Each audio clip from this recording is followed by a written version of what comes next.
వారాహి ఆలయం జనసేన వినతి. కాకినాడ రూరల్ నియోజకవర్గం కొవ్వూరు గ్రామంలో వేంచేసి ఉన్న శ్రీ వారాహి అమ్మవారి పీఠాన్ని స్వాధీనం చేసుకున్న దేవాదాయ ధర్మాదాయ శాఖ వారు ఆలయం ద్వారా వచ్చిన ఆదాయాన్ని గ్రామ అభివృద్ధికే వినియోగించుకోవాలని కోరుతూ గ్రామ నాయకులు జనసేన పార్టీ మండల అధ్యక్షుడు కరెడ్ల గోవిందు ఆధ్వర్యంలో గ్రామస్తులు జిల్లా అధికారులకి వినతి పత్రం అందజేశారు. ఈ సందర్భంగా కరెడ్ల గోవిందు మాట్లాడుతూ దేశంలో గర్వించదగ్గ వారాహి అమ్మవారి ఆలయం తమ గ్రామంలో ఉండడం ఆనందదాయకమని పేర్కొన్నారు.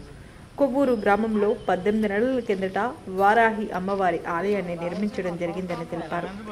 దేవాదాయ ధర్మాదాయ శాఖ స్వాధీనం చేసుకున్న తర్వాత ఒక్కరోజుకే 1,20,000 హుండీ ఆదాయంతో పాటు కేజీ వెండి బంగారం భక్తులు ఇవ్వడం జరిగిందన్నారు. కులమతాలకు అతీతంగా అందరి సమక్షంలో హుండీ లెక్కించడం జరిగిందన్నారు. వారాహి ఆలయం దేశవ్యాప్తంగా మంచి గుర్తింపు వస్తుందని, దానిని దేవాదాయ ధర్మాదాయ శాఖ మరింత అభివృద్ధి చేయాలని, అలాగే దాని ద్వారా వచ్చే ఆదాయాన్ని గ్రామ అభివృద్ధికే ఖర్చు చేయాలని కోరారు. ఈ కార్యక్రమంలో గ్రామ అధ్యక్షులు ముమ్మడి వెంకట్రావు, జి తాతబాబు, డి రవి, శ్రీను, అబ్బు, గంగాధర్, అప్పారావు తదితరులు పాల్గొన్నారు. అందరికీ నమస్కారాలు. మా కాకినాడ రూరల్ మండలం కొవ్వూరు గ్రామం అది. మరి ఇక్కడికి వచ్చిన పెద్దలందరూ కొవ్వూరు గ్రామ పెద్దలే. ఎందుకంటే వారాహి అమ్మవారి గుడి గత 18 నెలల నుంచి ఏకతాటిగా ఒకరి మీదే జరగడం జరిగింది. అయినా ఆవిడ ఆతల వాళ్ళు కట్టించుకోదే, కానీ అది ప్రభుత్వం భూమిలో కట్టారు. ఇది ఓన్లీ రోడ్డు మధ్యలో కట్టారు. కట్టినా సరే అది ఎస్సీ శ్మశానాల పక్కనే, కానీ ఎస్సీ వాళ్ళు అడ్డు పెడితే ఆ రోజుని మేము అందరం వెళ్ళి ఇది గుడి కట్టుకుంటున్నారు కాబట్టి మీరు ఏం మాట్లాడొద్దంటే ఆ రోజు చాలా చక్కగా ఎస్సీల సోదరులు అందరూ ఉన్నారు, అలాగే బీసీ సోదరులు ఉన్నారు. అందరూ కలుపుకునే కొవ్వూరు గ్రామం వారాహమ్మవారిని టెంపుల్ నిర్మించారు. అది మరి మా ప్రీతమ నాయకులు గౌరవులైన శ్రీ పవన్ కళ్యాణ్ గారు సనాతన ధర్మాన్ని రక్షించుకోవాలని మేమందరం కృషి చేసాం. కానీ ఒక్కరే ఆ ఆదాయం, అమ్మవారి గుడి ఆదాయం ఒక్కరికే చెందుతుంది కాబట్టి ఊరి డెవలప్మెంట్ అడిగాం. అయినా సరే ఏది పట్టించుకోవాలని, కానీ మేము ఎవరూ పట్టించుకోలేదు.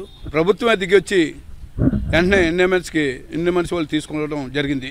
తీసుకోవడం అంటే మాకు చాలా ఆనందకరం. ఎందుకంటే ఇండియన్స్ తీసుకుంటే మా ఊరు డెవలప్మెంట్ అవుతుంది, మా ఊరు ప్రజలు బాగుంటారు. మా ఊరు పలానా కొవ్వూరు అని మన రాష్ట్రానికే తెలుస్తుంది. రాష్ట్రం కాదు, మన ఇండియా ప్రపంచంలో నెంబర్ 1గా చెందాలని మేము కోరుకుని ప్రభుత్వాన్ని చేస్తున్నాం. ఎందుకంటే మన వారాహమ్మవారికి టెంపుల్కి ఆదాయం ఎంత వస్తుందంటే రోజుకి ఒక రోజు ఇండియన్స్లో ప్రజల మధ్యలో, ఎందుకంటే మా గ్రామస్తులు పెద్దలందరినీ 4 ఈదుల్ని 4 రెళ్ళు ఏమన్నా పిలిచి నిన్న ఉండి లెక్కడితే ఒక్క రోజుకి 1,30,000 రూపాయలు ఇచ్చింది. అలాగే శనివారం ఆదివారం లెక్కేస్తే ఇంకొక 1,30,000 రూపాయలు క్యాష్ రావటం, కేజీ వెండి రావటం, అలాగే బంగారం రావటం, ఇవన్నీ ఈ ఆదాయం దుర్వినియోగం చేస్తున్నారని మరి గవర్నమెంట్కి హ్యాండ్ ఓవర్ చేసుకోవడం మాకు చాలా ఆనందంగా. ఎందుకంటే ప్రభుత్వం హ్యాండ్ ఓవర్లో ఉంటే మా ఊరు చాలా బాగుంటుందని ప్రజానీకంగా కోరుకుంటున్నాను.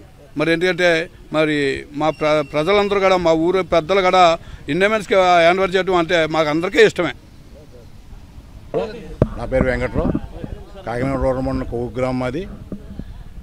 గత 18 నెలలుగా కొవ్వూరు గ్రామంలో వారాహి అమ్మవారు చాలా విజయోత్సవాన్ని జరుపుకుంటున్నారు.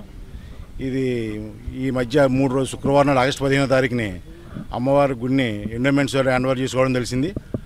ఆవిడ లక్ష్మీ ప్రసన్న అన్న ఆవిడ ఎన్నాళ్ళు మెయింటైన్ చేసింది 18 ఏళ్ళు. 18 ఏళ్ళు కూడా ఎవడన్నా కొవ్వూరు నుంచి గ్రామం నుంచి సందాకి వెళ్ళినా రెస్పాండ్ అయ్యేది కాదు, ఇంట్లో నుంచి బయటకు వచ్చేది కాదు. మాకు ఎండోమెంట్స్ హ్యాండ్ ఓవర్ చేసుకోవడం వల్ల ఊరు గ్రామ ప్రజలందరూ కూడా చాలా సంతృప్తి పొందుతున్నారు. ఎందుకంటే గవర్నమెంట్ తీసుకోవడం వల్ల ఊరు డెవలప్ అవుద్దని మా అందరికీ కూడా చాలా సంతోషం. నమస్కారం. అందరికీ నమస్కారాలు. ఇప్పుడు కొవ్వూరులో వారాహి తల్లి వెళ్ళటం అంటే మాకు ఎంతో గర్వకారంగా ఉండేది. ఎందుకంటే వారాహి తల్లి అంటే పవన్ కళ్యాణ్ గారు మాల వేయటం వల్ల చాలా ఫేమస్ అయ్యి ఆడు లక్ష్మీ ప్రసన్న గారి గుడి నిర్మించారు కొవ్వూరులో. అంటే అందరి సహకారం కూడా కొవ్వూరు గ్రామ ప్రజలందరికీ సహకారంతో కొంచెం ఏది చేసిన ఊరికి మేలు జరుగుతుందని అందరూ చూసుకున్నాం. కానీ వారాయితలకి ఆదాయం వస్తుందని మాకే తెలియదు. ఇండిపెండెంట్ వాళ్ళు హ్యాండ్ ఓవర్ చేసుకున్న దాకా ఎంత ఆదాయం వస్తుందని తెలియదు. ఆవిడ ఉండి ఆదాయం మేము తీతి 2 రోజులకి ఒక రోజు 1,50,000, ఒక రోజు 1,30,000, అది కాకుండా బంగారం వెండి. అంతకుముందు ఎంత వచ్చిందో మాకే తెలియదు ఆదాయం. ఆవిడ కనీసం ఊళ్ళో పెద్దలు వస్తే గౌరవం లేదు, ఏమీ లేదు, ఎవరు వచ్చినా సరే పలకరింపు లేదు. ఆవిడ ఇంట్లోంచి బయట వెళ్ళాలంటే వీఐపీ రావాలి, వీఐపీలు వస్తే బయటికి రావడం, సేకడం, లోనికి వెళ్ళటం, అంతే తప్ప కొవ్వూరు గ్రామానికి చేసింది ఏమీ లేదు. కొవ్వూరులో వారాహితలు అంటే చుట్టుపక్కల ఊళ్ళందరికీ కూడా ఫేమస్ అయిపోవడం జరిగింది. ఎక్కడెక్కడ హైదరాబాద్ నుంచి, కర్నూలు దగ్గర నుంచి ఇక్కడ రావడం జరిగింది. ఉండీలు కూడా మొన్నటిదాకా ఉండేవి. అంటే ఇది ఫేమస్ అయిపోయి డబ్బులు ఎక్కువైపోయిన తర్వాత తెలిసిన తర్వాత ఉండీలు తీసేయడం జరిగింది. ఉండీలు స్కానర్లో అన్నదానం స్కానర్లు ఎన్ని ఉన్నాయో తెలియదు. ఆ స్కానర్లు అన్నీ ఎన్నో నడుపుకుంటూ వచ్చింది. ఉండీలు అనేవి జనాలకి డబ్బులు ఎక్కువైపోయి ఆదాయం వచ్చిన తర్వాత ఉండీలు తీసేయడం జరిగింది. ఇప్పుడు ఈ 2 రోజులు బట్టి ఇండిపెండెంట్ పెడితే దగ్గర 3,50,000 అంత వచ్చింది. అలాగే బంగారం ఎంత వస్తుంది, ఎండు వస్తుంది, ఎంత వచ్చిందో ఎవరికీ తెలియదు. అంతా ఒక్కటి చేతి మీద పోయింది. ఎంత ఉందన్నదాన్ని ఇండిపెండెంట్ తెలుసుకోవాలి. ఇక్కడి నుంచి మా కొవ్వూరు గ్రామ అభివృద్ధి కోసం ఇండిపెండెంట్ ద్వారా మా గ్రామం అంతా అభివృద్ధి జరగాలి. కొవ్వూరులో ఏ రోడ్లను ఏదైనా కొంచెం మా కొవ్వూరు కింద కేటాయిస్తే ఆ వచ్చిన ఆదాయంలో మా కొవ్వూరు అంతా అభివృద్ధి చేసుకుంటాం. మా పెద్దలందరితో కలిసి అది కొంచెం కలెక్టర్ గారికి రిక్వెస్ట్ చేయడానికి వచ్చాం. ఆ ఆదాయంలో ఎంతో కొంత ఓ 20%, 30% మా గ్రామానికి ఇచ్చి మా శ్మశానాలని, రోడ్లని కొంచెం మా సోదాగా గవర్నమెంట్ ఇచ్చింది కాక మా సోదాగా మేము చేసుకునేలాగా కొంచెం కలెక్టర్ గారికి విజ్ఞప్తి చేయడానికి కూడా రావడం జరిగింది. అందరికీ నమస్కారం. ఇప్పుడు వచ్చిన ఆదాయం అంతా మరి ఏం జరిగిందో మాకు తెలియదండి. పూర్తిగా ఎంత వచ్చిందో కూడా మాకు తెలియదు. ఎంత వస్తుందంటే ఎంత వచ్చిందో మాకు తెలియదండి. ఎంతవరకు ఎంత ఆదాయం వచ్చిందో మాకు తెలియదు. ఆల్రెడీ ఒక గుప్త నవరాత్రుల్లో 1,50,00,000 వచ్చిందని ఆవిడే చెప్పిందండి. ఒక్క వారంలో ఆ నవరాత్రులు ఒక రోజుకి 50,000 నుంచి 60,000 జనం కూడా వచ్చిన రోజులు కూడా ఉన్నాయండి. అలా కదని ఇప్పుడు మీరందరూ మా గ్రామస్తులు అందరూ వచ్చారు. ఒక్క రోజుకి మేము లెక్కేస్తే ఆవిడ రావద్దని చెప్పింది. ఇన్స్టాగ్రామ్లో పెట్టి మెయిన్ ఇన్స్టాగ్రామ్ కట్ చేయాలి ఆవిడ. ఎందుకంటే ఆవిడ ఇష్టాసరంగా రాసేస్తుంది, ఇష్టాసరంగా పెట్టేస్తుంది. ఆవిడే మళ్ళీ ఇప్పుడు అమ్మవారు భక్తురాలు అంటుంది. కోడి మాసం ఇవి అన్నీ పెట్టకూడదు కదా ఇన్స్టాగ్రామ్లో పెట్టినప్పుడు. అమ్మవారు అంటే అమ్మవారు సనాతన ధర్మాన్ని రక్షించేటప్పుడు సనాతన ధర్మం కింద చేయాలి.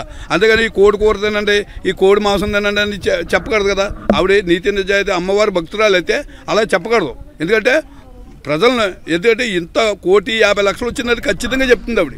మేము కలెక్టర్ గారు ఇదే చెప్పడానికి వచ్చాము. ఎందుకంటే కలెక్టర్ గారికి మీ ఎంత ఆదాయం వచ్చిందంటే సిబిఐని ఎంక్వైరీ చేస్తే ఆవిడ ఆస్తులు ఎన్ని ఉన్నాయో అన్నీ జప్తు చేయాలని మేము ప్రధానంగా కోరుకున్నాం.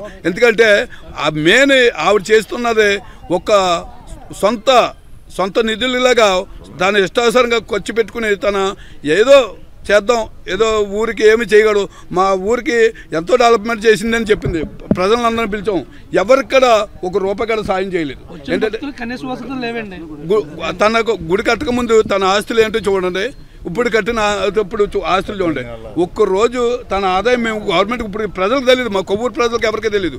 ఎందుకంటే ₹1,30,000 రావటం ఒక రోజుకి, అలాగే డొనేషన్లు ₹35,000 రావటం, 1 కేజీ వెండి రావటం ఎంత మీరు ఆలోచించుకోండి. ఎందుకంటే ప్రజల్లోకి తీసుకెళ్ళాలని అంటే ఊరు డెవలప్మెంట్ కోసం మేము వచ్చాం. అంతేగాని తన ఏదో తింటుందో తన ఏదో చేస్తుందని కాదు, మా ఊరు డెవలప్మెంట్ అవ్వాలి.